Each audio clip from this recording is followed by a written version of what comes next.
RTV వీక్షిస్తున్నటువంటి ప్రేక్షక దేవుళ్ళకి నా యొక్క హృదయపూర్వక నమస్సుమాంజలు. నేను మీ డాక్టర్ డి బాలకృష్ణ, ఆయుర్వేద వైద్యరత్న, శ్రీ కౌశిక్ ఆయుర్వేద మల్టీథెరపీ హాస్పిటల్, సరూర్ నగర్, హైదరాబాద్ నుండి మాట్లాడుతున్నాను. మనం ఎంత తెలుసుకున్నా ఆరోగ్యం గురించి ఇంకా తెలుసుకోవాల్సిన అవసరం ఎంతో ఉంది. ఎన్ని చూసినప్పటికీ ఇంకా చూడాల్సిన అవసరం ఉంటుంది. మనం తీసుకోవాల్సిన జాగ్రత్తలు ఎన్నెన్నో మరెన్నో ఉన్నాయి. ఆహారం విషయంలో అవ్వచ్చు, మనం తీసుకునే జాగ్రత్తలు అవ్వచ్చు, ఏవైనా కూడా ఇంకా ఉంటూనే ఉంటాయి. కనుక నిశ్చితగా జాగ్రత్తగా ఈ కార్యక్రమాన్ని గమనిస్తారని ఆశిస్తున్నాను. చాలామంది కూడా కార్యక్రమం చూస్తూ బాగుందని, మేము పాటిస్తున్నామని, దీనివల్ల మాకు ప్రయోజనం కలుగుతుందని చెప్పేసి శ్రోతలు మాకు వాట్సాప్ ద్వారా మెసేజ్ పంపిస్తూనే ఉన్నారు. ఇప్పుడు కూడా మీరు మా కార్యక్రమాన్ని చూసి మీకున్నటువంటి సందేహాలు అవ్వచ్చు, ఇతరత్ర సలహాలు ఏవైనా ఉన్నట్లయితే ఈ ఫోన్ నెంబర్కి వాట్సాప్ ద్వారా మీ సలహాలను, సందేశాలను మాకు పంపించవచ్చు. వాటిని మేము పరిగణలోకి తీసుకుని సరైనటువంటి సూచనలు మీకు అందించే అవకాశం ఉంది. సో ఇప్పుడు వచ్చేసి నీ పెయిన్స్, మోకాళ్ళ నొప్పులు అని చెప్పేసి అంటూ ఉంటాం. నీ పెయిన్స్ ఎందువల్ల వస్తాయి, మోకాళ్ళ నొప్పులు ఎందువల్ల వస్తాయి, రావడానికి గల కారణాలు ఏంటి, అసలు వస్తే ఎలాంటి జాగ్రత్తలు తీసుకోవాలి, రాకుండా ఎలాంటి జాగ్రత్తలు తీసుకోవాలి, ఇలాంటివన్నీ తెలుసుకోవాల్సిన అవసరం ఉంటుంది. ఇంతకు పూర్వకాలంలో చూస్తే 50-60 ఏళ్ళు దాటిన వాళ్ళకి మోకాళ్ళ నొప్పులు వచ్చాయి.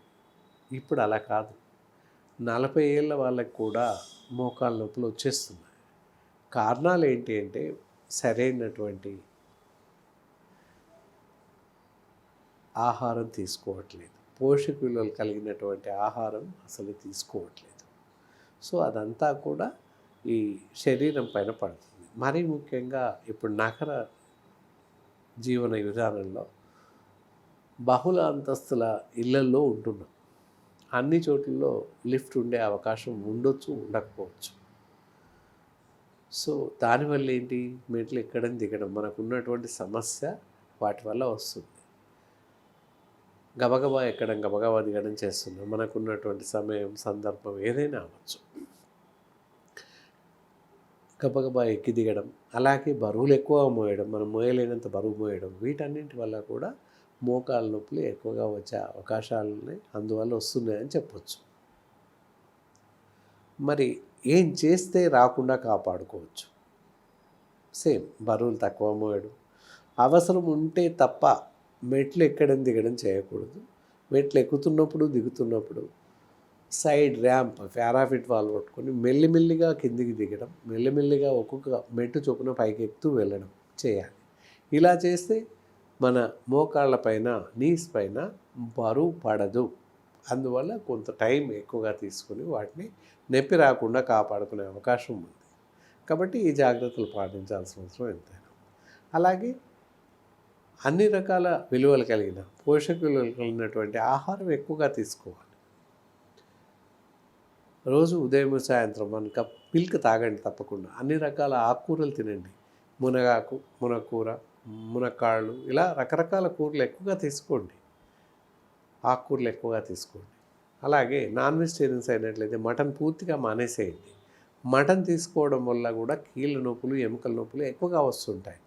అది అందరూ అనుకుంటారు మటన్ తింటే చాలా బలం, బొక్కల పులుసు తింటే బొక్కలకు బలం అని అనుకుంటారు. కానీ కాదు, అపోహ మాత్రమే.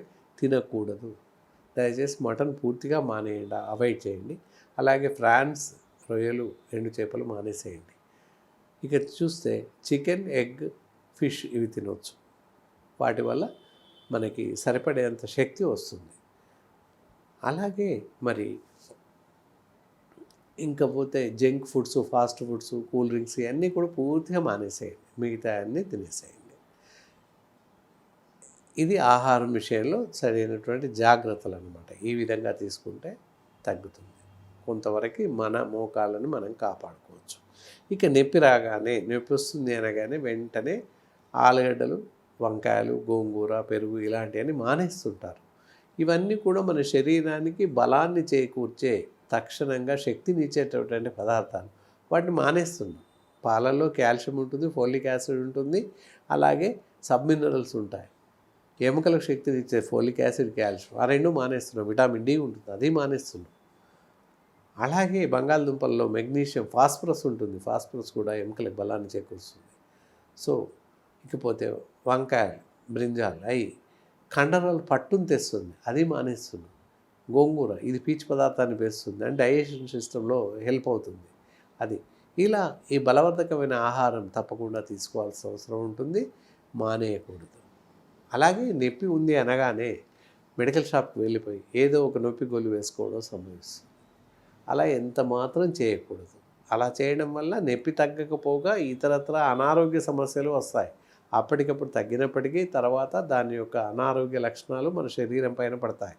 ఇంటెస్టైనల్ డిజార్డర్స్, జీర్ణకోశ వ్యాధులు చాలా వచ్చే అవకాశం ఉంది అండ్ కిడ్నీస్ పైన అత్యంత ఎక్కువగా ప్రభావం చూపించే అవకాశం ఉంది. కాబట్టి మీ అంతట మీరుగా నొప్పికి సంబంధించినటువంటి మందులు మెడికల్ షాప్లో కొనుక్కొని దయచేసి వేసుకోకూడదు. మరి మోకాళ్ళు ఎలా నొప్పి వస్తే ఎలాంటి లక్షణాలు ఉంటాయి? అడుగు తీసి అడుగు వేయలేకపోతాం, కాలు కదపలేకపోతుంటాం. మోకాలు ప్రాంతంలో వెనుక ముందు ప్రాంతం చుట్టూ వాపు ఉంటుంది, మంటతో కూడిన నొప్పి, సూదులతో పొడిచిన నొప్పి ఉంటుంది కొంతమందికి. సో ఇలాంటి నొప్పి ఉన్నట్లయితే ఇలాంటి లక్షణాలు ఉంటాయి. కూర్చొని లేస్తుంటే కూడా లేచి నడవలేకపోతాం. దీన్నే మోకాళ్ళ నొప్పులు, నీ పెయిన్స్ అని అంటుంటాం. ఇలా చాలామందికి డాక్టర్స్ దగ్గరికి వెళ్తే చూసి మీకు 3rd స్టేజ్ 4th స్టేజ్ ఉంది, నీ ట్రాన్స్ప్లాంటేషన్ చేయాలి, ఆపరేషన్ చేయాలి, కీలు మార్పు చేయాలని చెప్తూ ఉంటారు డాక్టర్స్. కరెక్టే. కానీ ఇక్కడ ఆయుర్వేదంలో అలాంటి అవసరం లేకుండానే ఈవెందో శస్త్రచికిత్స అని చెప్పిన వాళ్ళకు కూడా 3rd 4th stage last stage అని చెప్పిన వాళ్ళకు కూడా ఆయుర్వేద మెడిసిన్స్ ద్వారా తగ్గించే అవకాశం ఉంది. కాబట్టి ఆపరేషన్ అవసరం లేకుండానే పూర్తి స్థాయిలో ఆయుర్వేదంలో అద్భుతమైనటువంటి మందులు ఉన్నాయి. అది మీరు ఇక్కడ గమనించగలరు. ఆర్తోయోగ్ అనేటటువంటి ట్యాబ్లెట్స్ ఉన్నాయి. ఉదయం 2 మాత్రలు, రాత్రి 2 మాత్రలు భోజనానంతరం వేసుకున్నట్లయితే తప్పనిసరిగా మీకున్నటువంటి మోకాళ్ళ నొప్పి పూర్తిగా తగ్గిపోయే అవకాశం ఉంది. తప్పనిసరిగా ఎవరికైనా కూడా మోకాళ్ళ నొప్పి అవ్వచ్చు, సర్జరీ అని చెప్పినప్పటికీ పూర్తిగా తగ్గిపోయే అవకాశం ఉంది. కాబట్టి ఎవరైనా మోకాళ్ళ నొప్పులతో బాధపడుతున్నట్లయితే తప్పనిసరిగా మీ సమస్యలు మాతో పంచుకుంటారని ఆశిస్తూ సెలవు తీసుకుంటాం.